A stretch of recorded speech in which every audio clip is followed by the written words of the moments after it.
Sugar plus BP is equal to silent sex killer.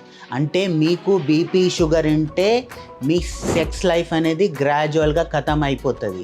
So చాలా patients వచ్చి చెప్తుంటారు at the age of 40-45 ఇయర్స్లోనే, sir నాకు గ్రాడ్యువల్గా సెక్షువల్ లైఫ్ అంటే ఖతం అయిపోయింది, డిజైర్స్ తగ్గిపోయినాయి, ఎరెక్షన్ సరిగా ఉండట్లేదు, టైం పీరియడ్ కూడా సరిగా వస్తలేదు, మోస్ట్లీ ఏజ్ అయిపోయిందేమో సార్, లేదంటే స్ట్రెస్ వల్ల అయిపోతుందేమో సార్, లేదా నేను ఫిజికల్ యాక్టివిటీ చేయలేకపోతున్నాను దానివల్ల అవుతుందా అని చాలామంది అడుగుతుంటారు. కానీ వాళ్ళకి తెలియని విషయం ఏంటంటే బీపీ షుగర్ ఉండే వాళ్ళు స్లోగా ఈ బీపీ షుగర్ ఏం చేస్తాయంటే సైలెంట్గా మీ సెక్షువల్ సిస్టమ్ని ఎఫెక్ట్ చేసుకుంటూ వస్తాయి.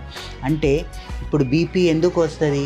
మన పురుషాంగం దగ్గర ఆ రక్తనాళాలు అనేది చిన్నగా అయిపోతాయి. ఎందుకు చిన్నగా అయితే అక్కడ కొలెస్ట్రాల్ అంతా నిండిపోతుంది. కొలెస్ట్రాల్ అంతా అక్కడ డిపాజిట్ అవ్వడం వల్ల ఏమవుతుంది, అక్కడ బ్లడ్ సర్క్యులేషన్ సరిగా ఉండక ఎరెక్షన్ ప్రాబ్లం అనేది వస్తుంది.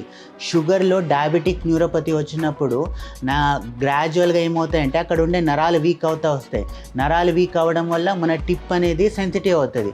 సెన్సిటివ్ అయినప్పుడు మనం ఇన్సర్ట్ చేసేటప్పుడు ప్రీమెచ్యూర్ ఎజాక్యులేషన్ అనేది లేదా టైం పీరియడ్ తగ్గడం అనేది జరుగుతుంటుంది. సో గ్రాడ్యువల్గా ఇలా బీపీ షుగర్ ఉన్నప్పుడు మీ సెక్స్ లైఫ్ అనేది ఎఫెక్ట్ అవుతూ వస్తుంటుంది.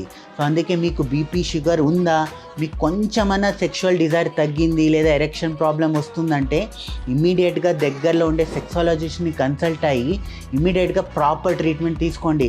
ఇన్ ఫ్యూచర్లో ఈ ప్రాబ్లం పెద్దగా కాకుండా చూసుకోండి.